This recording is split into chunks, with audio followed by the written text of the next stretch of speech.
Okay, hello everyone. Welcome to my channel. I'm gonna do 4 of them together. December 15th, December 16th, December 17th, December 18th. Under today's December 18th. And I can't believe it's almost Christmas time. Ooh. Welcome back to my channel. Here's December 15th.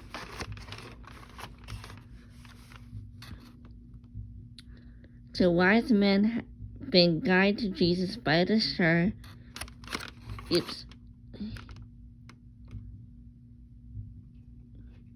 And they had to come to honor the newborn king. Okay, that's... Here's 16. When King Herod heard about this, he was very upset people weren't supposed to honor anyone. 17.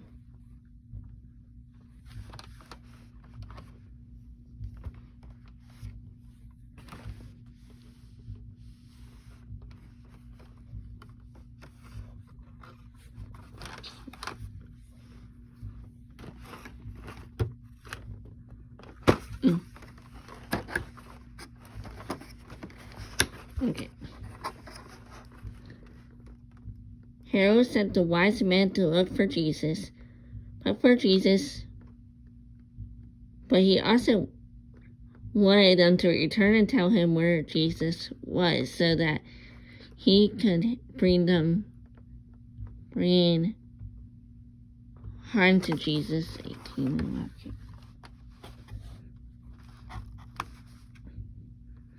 When the star stopped over Jesus, the wise men were so happy, and they saw Jesus with Mary. They got down on their knees to honor him. Okay, I'm gonna read you a Christmas story. Sorry. Okay, my treasures of Christmas stories. Okay.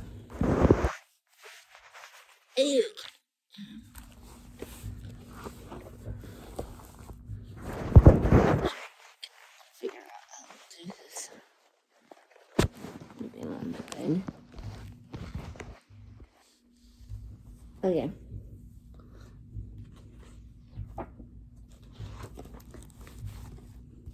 I always read this every year.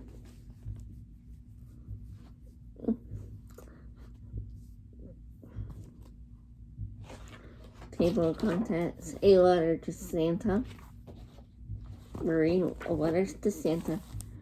On Christmas Eve, when the snow was all white, I sat on the floor with a letter to write. Before I began, I thought what to say. I liked Santa to leave for me on Christmas Day. Dear Santa, I nearly wrote, I hope you are well when you read this note. I'm sure you have noticed that I've been good, just as my mommy told me I should. So if it's all right for Christmas, I like a book or a train set or maybe a bike. Then, when I finished, I printed my name and added kisses again and again. Across the fireplace, I boldly went, and up the chimney my letter was sent. For that is the place, I'm sure you will know, that letters to Santa should always go. Just how they get there, I don't understand, but that's the way to Santa's cold land.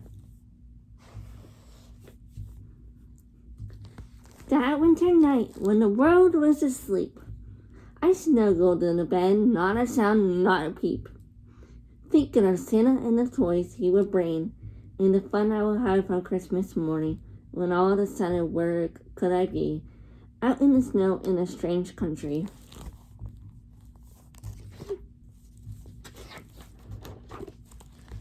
Next to a cabin in the deep, crispy snow, I shivered with cold as Pierre in the window.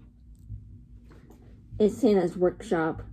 I must creep inside. No one will see me. If I'm careful to hide, I must be quiet as I tiptoe in to see where our Christmas toys all began.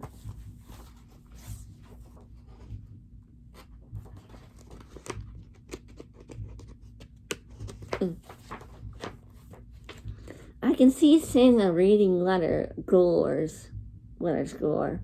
He's got mine by his feet on the floor. A map of the world is pinned to the wall, showing Santa the ways to all the homes of us all, with rooftops and structures, so there's no doubt that any small children is ever left out.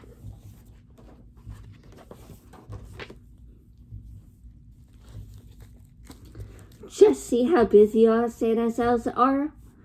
One's making a dollhouse, one a toy car, another elf is painting a wonderful train, and the elf is playing the wings on the plane. Look at that elf riding a bike. It's just like the one I said I will like. This must be the room where the presents are packed. They're measured for sizes, then carefully wrapped, tied up with ribbons, and finished with bows, each with a name tied to Santa Claus' nose.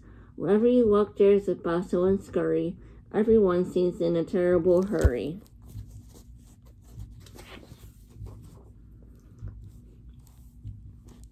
Here are the elves who help Santa get dressed. There's Santa's coat and hat, all neatly pressed, and there are his boots, getting a shine. They look so smart, I wish they were mine. I think this room is as good as the rest, for it's the place that makes Santa look the best.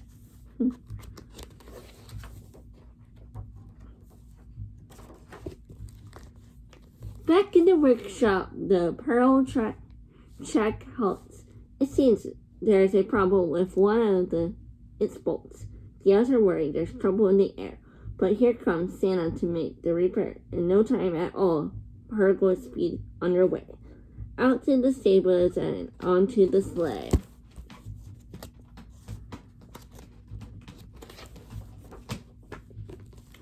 Outside the stable, the reindeer wait. I count them all up, and yes, there are 8. Their hooves are polished, their bells are burnished bright, as elves brush and groom them in the moonlight. Their harness gleam, the coats all shine. Now the reindeer are restless as it's almost time. The sleigh is now packed and the reindeer are ready. Santa out the reins cried, "Away now, go steady, high over the clouds and hills they fly, galloping onwards across the sky. Soon beneath them rooftops they see, where asleep as all the children like me. When I wake up, it's Christmas Day, and just like my dreams, Santa's been. Hooray! My stocking's filled up with candy cane. And I'm sure in the parcel there must be a train. Great, there's a bicycle propped by my bed. My letter to Santa must have been read.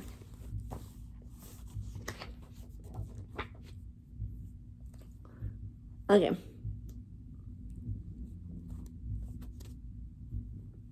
By the way, I actually watched Barbie Nutcracker today, and and I also watched The Grinch a couple days ago. Yesterday, I was just too tired. Tired because it was a long day at work. Very tough. And somehow I just forgot Friday and Thursday I was also tired too. A Christmas Carol.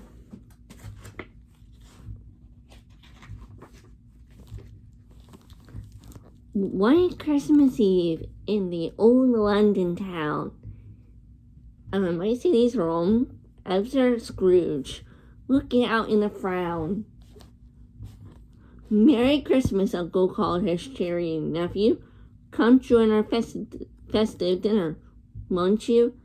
Bah humbug, growled Scrooge to Christmas Day. What's merry about it? Now just go away.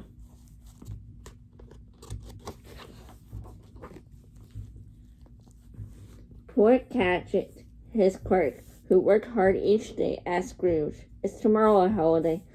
I suppose you want me to pay you as well," grumbled Scrooge, who was thankfully, as you can tell. Scrooge hated Christmas because he was greedy. He felt no pity for the poor and the needy.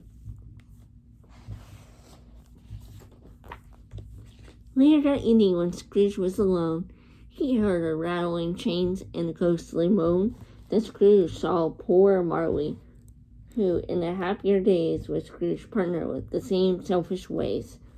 Scrooge wailed the ghost, "I've come to warn ye. Mend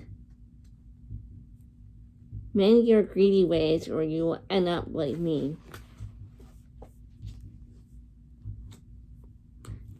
Deep in the night before Christmas Day, these free spirits will come to show you the way. With that, Marley's ghost has stand to fade, leaving Emperor's Scrooge alone. Addie. And afraid, Scrooge was dismayed as he crept into bed, but he drifted to sleep despite his great dread.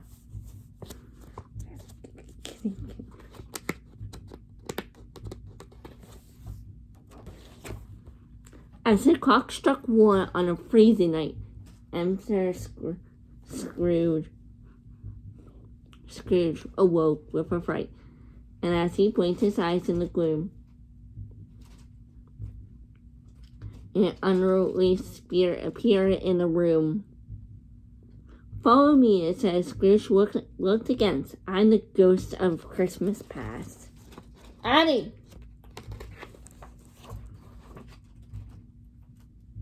The ghost took Scrooge back to the Christmas of old, when Scrooge was warm, hearted, not sad and cold. They saw on his sister, and Fesley his boss. "I was happy," gasped Scrooge. "Not lonely." And cross and as Scrooge was shown each old Christmas Day, he cried, "I can hear it, take me away."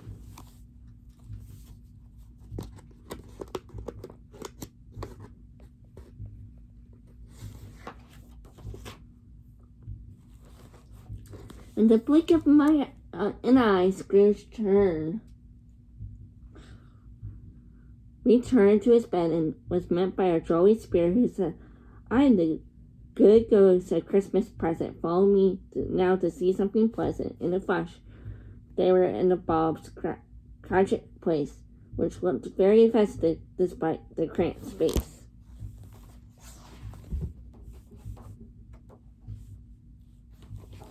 Scrooge watched the Cratchits sit down to eat their small Christmas dinner as if a great treat. "God bless us, everyone. Tiny Tim," I cried, as the family blessed him. Smiling with pride, Tiny Tim, said the spirit, "will always be lame, but he was so cheerful despite his great pain."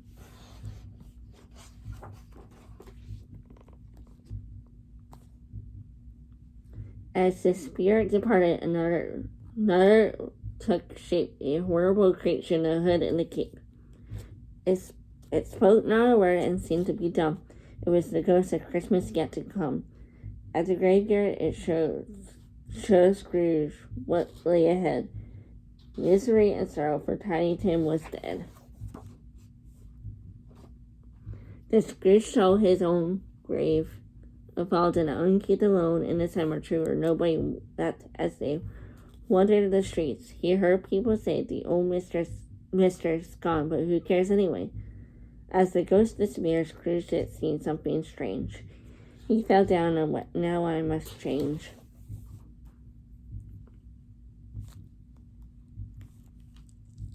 The very next moment, Scrooge woke in his bed. He raced to the window gate joyfully. He said, "I haven't missed Christmas. What a wonderful fun. Merry Christmas," he called out to everyone. Then he stopped a small boy and asked him humbly, "Please take this turkey to the Cratchit family." I might say these words wrong. Then handling out gifts, he tramped for the child to call on his nephew and wish him goodwill. And so he began a most wonderful day, full of laughter and joy, festy and play. Scrooge had been taught, as he hoped he would, not be sneakily, but given and good.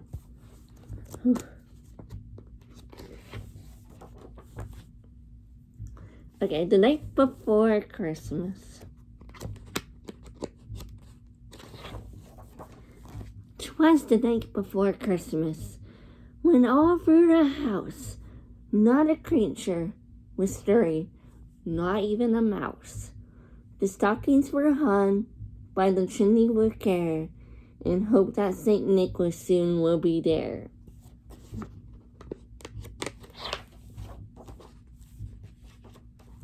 The children were nestled all snug in their beds, while the visions of sugar plums danced in their heads, and Mama in her kerchief, and I'm in my cap, had just settled down for a long winter's nap. When out on the lawn there arose with a clatter. I sprang from my bed to see what was the matter. Away to the window I flew, like a flash, tore open the window shutters and threw up a sash. The moon on the breast of the new fallen snow gave luster of a moonlight midway to objects below, when what to my wondering eyes should appear but a miniature sleigh and 8 tiny reindeer. Although technically there's 9 now these days.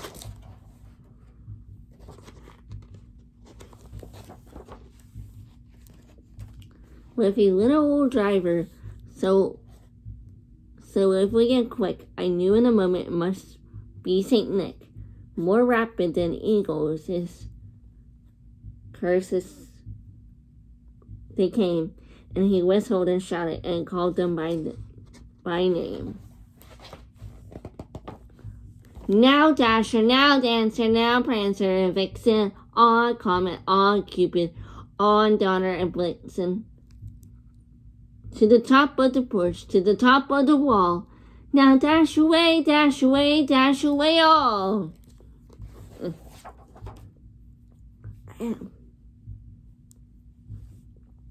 As the dry leaves that before the wild hurricane fly, when they must meet with an obstacle mount to the sky, so up on the housetop the cartridge they flew, with a sleigh full of toys and St. Nicholas too.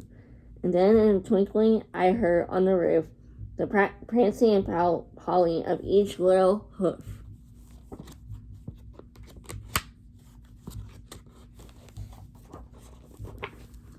As I drew my head and I was turning around, down the chimney St. Nicholas came with a ball. He was dressed all in fur from his head to his foot, and his clothes were all tarnished with ashes and soot. A bundle of toys he had on his back, and he looked like a barrel just opened his back.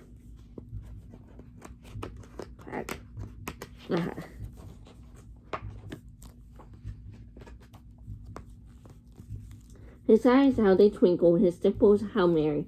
His cheeks were like roses, his nose looked like a cherry.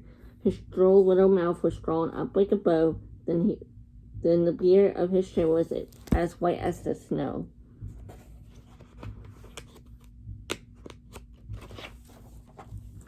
The stump of pipe he held tight in his teeth, then smoked it in clear, encircled his head by like a wreath.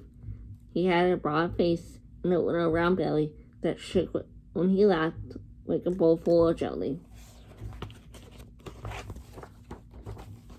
He was chubby and plump, a very jolly old owl, and I laughed when I saw him in spite of myself. A wink of eye and a twist of his head soon gave me to know I had nothing to dread. He spoke not a word, but went straight to his work and filled out the stockings, then turned with a jerk. and laughing his finger aside of his nose and giving a nod up the chimney, he rose. He sprang to his sleigh, to his team, gave a whistle, and away they all flew like down to the thistle. But I heard him saying, as he drove out of the sight, "Merry Christmas to all, and to all a good night." The Nutcracker.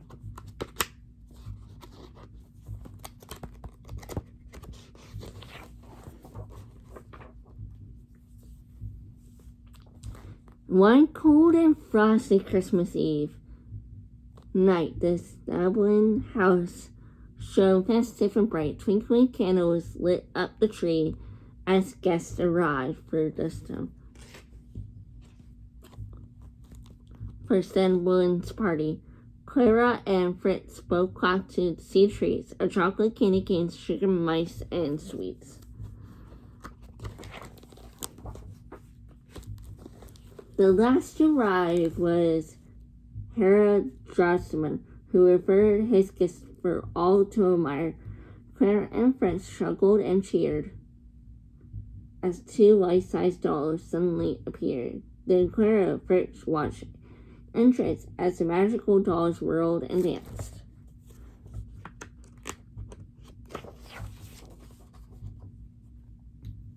Then Herr Dressman looked out the gift, the best gift of all. He gave Clara a splendid Nutcracker doll. In his elegant uniform, he was a fine sight, and Clara's eyes opened wide with delight. But before Clara's thanks had even been spoken, Fritz grabbed the doll and it was broken.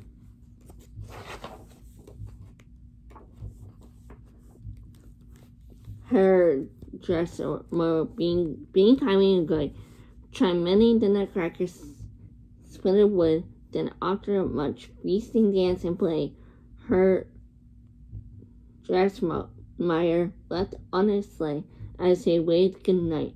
Clara's mother said, "Hurry now, children, it's time for bed."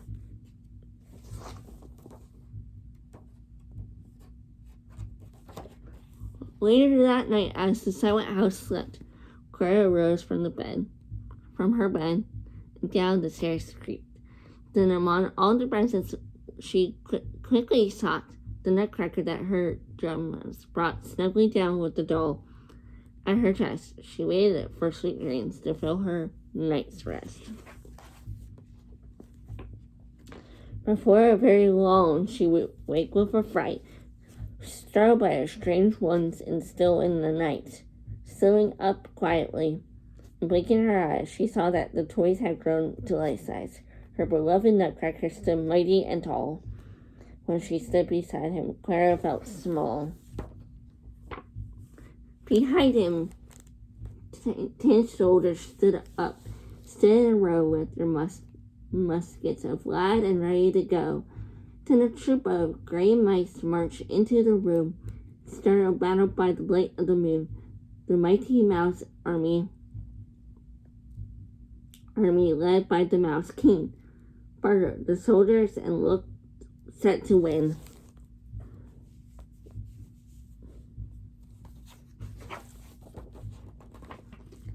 The Nutcracker commanded as the best as he could, but they were outnumbered. It didn't look good. When the Nutcracker fell, Clara took up her shoe and aimed at the Mousekin and desperately fruit. The soldiers all cheered as the king was struck down. The mice were defeated, and the toy seized his crown.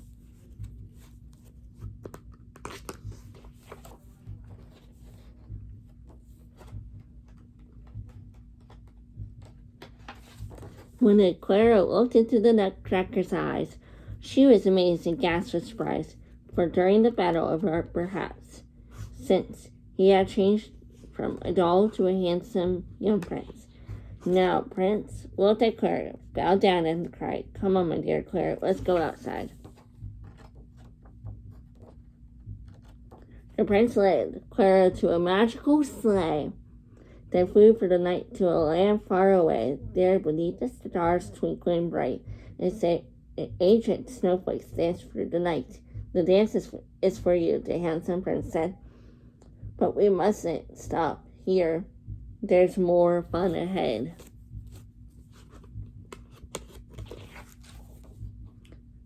The journey on the Kingdom Sweet, a land full of dancing and sugary treats. The Sugar Plum Fairy is so dainty and nice. Dance especially for Clara on stage of ice. Next come a dance from Sweets over the world, who made Clara dizzy as she twisted and twirled.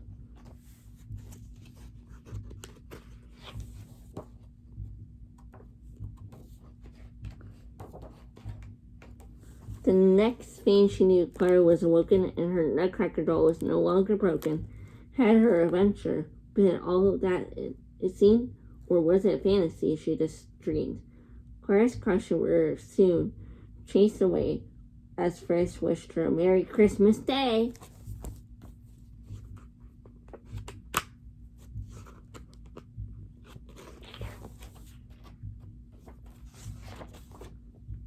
The 12 days of Christmas. On the first day of Christmas, I don't know why to sing. On the first day of Christmas, my true love gave to me a partridge in a pear tree. On the second day of Christmas, my true love gave to me 2 turtle doves and a partridge pear tree. On the third day of Christmas, my true love gave to me 3 French hens, 2 turtle doves, and a partridge in a pear tree. On the fourth day of Christmas, my true love gave to me 4 calling birds, 3 French hens, 2 turtle doves, and a partridge in a pear tree. Whew. On the fifth day of Christmas, my true love gave to me 5 golden rings, 4 calling birds, 3 French hens, 2 turtle doves, and a partridge in a pear tree. On the sixth day of Christmas, my true love gave to me 6 geese of laying, 5 golden rings, 4 calling birds, 3 French hens, 2 turtle doves, and a partridge in a pear tree. On the seventh day of Christmas, my true love gave to me 7 swans to swimming, 6 geese of laying, 5 golden rings, 4 calling birds, 3 French hens, 2 turtle doves, and a partridge in a pear tree. On the 8th day of Christmas, my true love gave to me 8 maids of milking, 7 swans swimming, 6 geese laying, 5 golden rings, 4 calling birds, 3 French hens, 2 turtle doves, and a partridge in a pear tree. On the 9th day of Christmas, my true love gave to me 9 ladies, 8 maids of milking, 7 swans swimming, 6 geese laying, 5 golden rings, 4 calling birds, 3 French hens, 2 turtle doves, and a partridge in a pear tree. On the 10th day of Christmas, my true love gave to me 10 lords of leaping, 9 ladies, 8 maids of milking, 7 swans to swimming, 6 geese laying, 5 golden rings, 4 calling birds, 3 French hens, 2 turtle doves, and a partridge in a pear tree. Whew.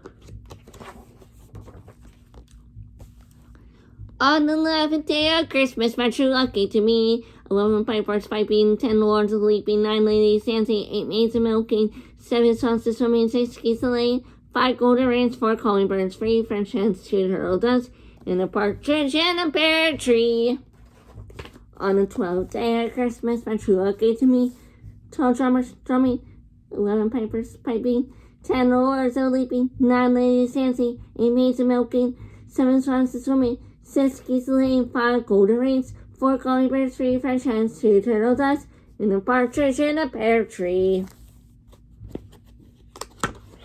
Okay. The little fir tree.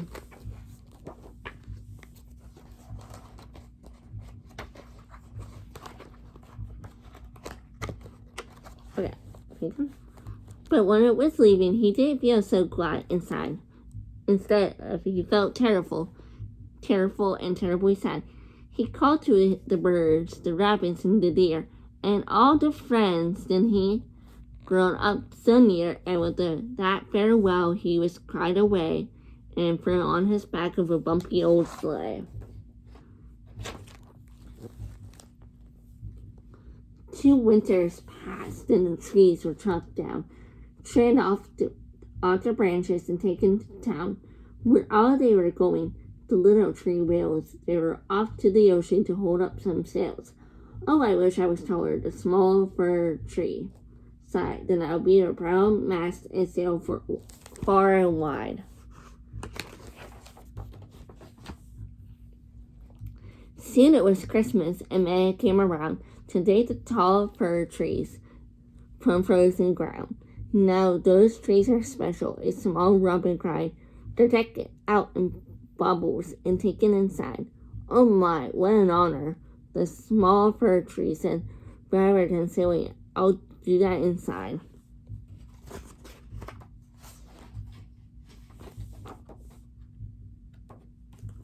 Another year passed and Christmas Eve dawned. The woodsmen are coming, the early bird warned. Oh my, what a beautiful, the old woodsman cried, and dug up the small fir tree who trembled with pride. Alas, sighed the fir tree as he left the warm earth, the time he arrived to show that I'm what I'm worth.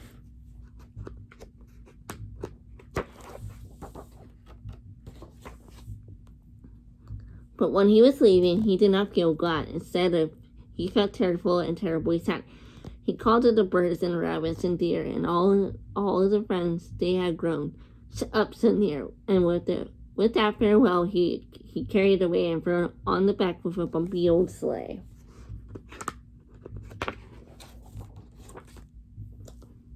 Arriving at the grand house beneath the full moon, the fir tree was put in the magic room, decked out with tinsel and finished with bows. The fir tree was splendid from his head to his toes. The children clapped and shouted with glee as the fir tree stood proudly a tall, handsome tree.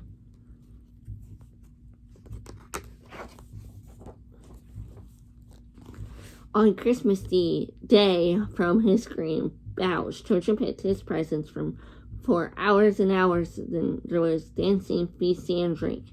Then the tree was happy. He started to think, my new friends adored me and seemed very kind.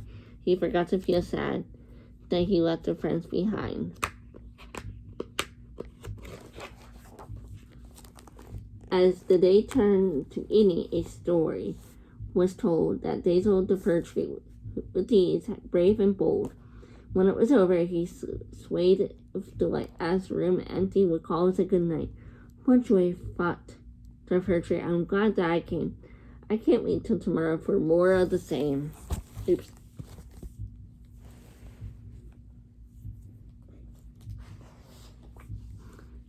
The proud of the fir tree thought, this is where I belong. But in the morning dawn, it seemed he was wrong. Dragged from the fine room, he was bundled away, then dressed in an old sleigh with no light of day. That counted out the darkness, he heard some squeak. He felt his twigs rustle. He heard the patter of feet.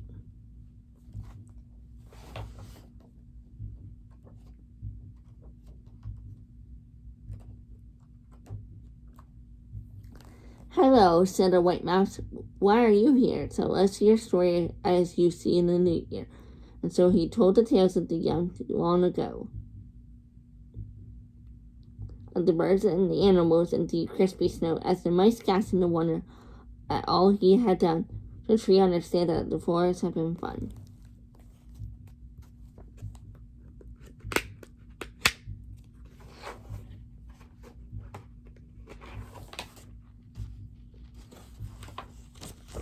And so the tree slumbered away in the shed, dreaming of the forest and fresh air instead, until he was shaken away by the noise and children who came to search their toys. Look, it's our fir tree, a little voice cried. Let's shake off the dust and plant it inside. And from the beginning, much to his surprise, now the fir trees grew strong and terribly wise.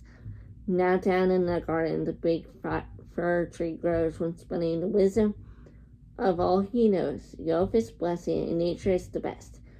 Live for the moment and now and not for the rest.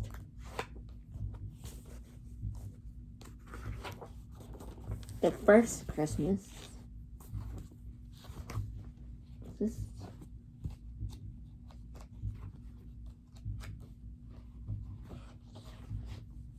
Okay, our story begins in old Nazareth, where young maiden Mary was to marry Joseph. That's a lot of Marys. And by the way, it's two different spelling of Mary, but and it also means different.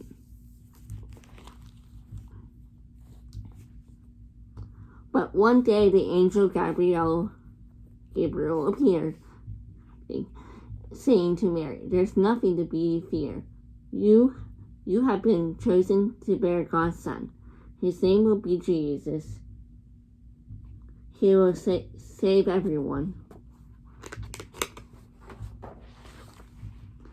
Mary was worried. What would Joseph say if she was with a child on their wedding day? But Gabriel gave Joseph the wondrous news. Then she bore God's Son and the King of Jews. So Mary and Joseph were happily married and awaited the child that sweet Mary carried.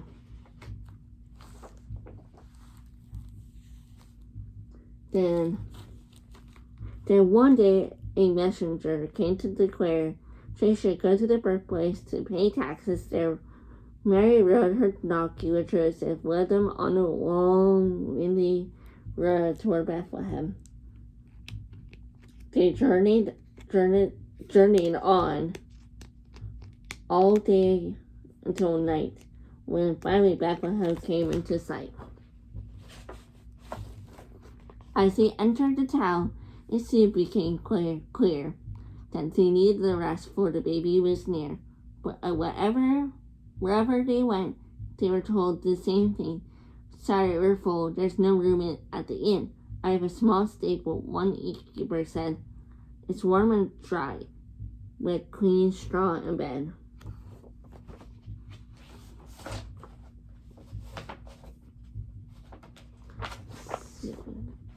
Soon that very night, before break of dawn, the animals watched as Jesus was born. They all rejoiced as they saw where he lay, God's only son in the manger of hay. They did not know that baby so small would one day grow up to save us all. High over the hills, on the joyous night, some shepherds were roused by the dazzling light.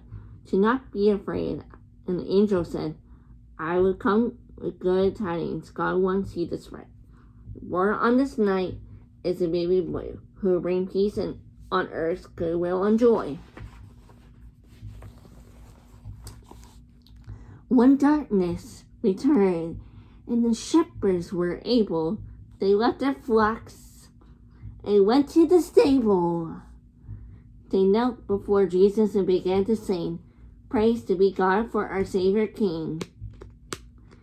Then they told Mary all they heard before they departed, the good word. In a land to the east, over the hills afar, 3 wise men saw a bright new star. The wise men knew that star foretold the birth of a king was written of old. And so they journeyed night after night, followed the star, and then shone to bright. At last they arrived to Jerusalem town. When the king Herod sat on the throne in his crown, they asked him, "Have you seen the new Jewish king?" He followed the star in the search of it. Herod was angry, for he was no fool. He knew that the new king would threaten his rule.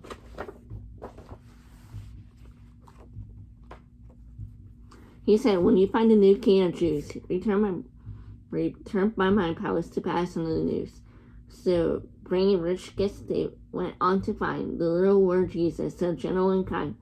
Kneeling before him, they started to sing, "With these precious gifts we praise the new king."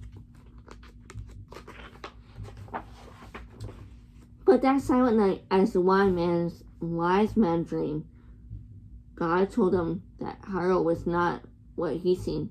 King Herod is filled with jealousy, and he means to have Jesus killed harshly. So listen well to his warning, I said, and journeyed him by another way.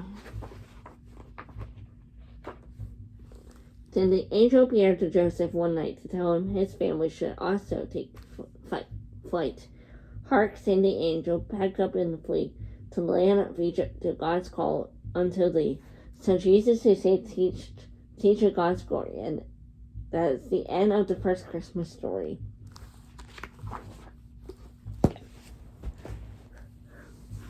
Okay,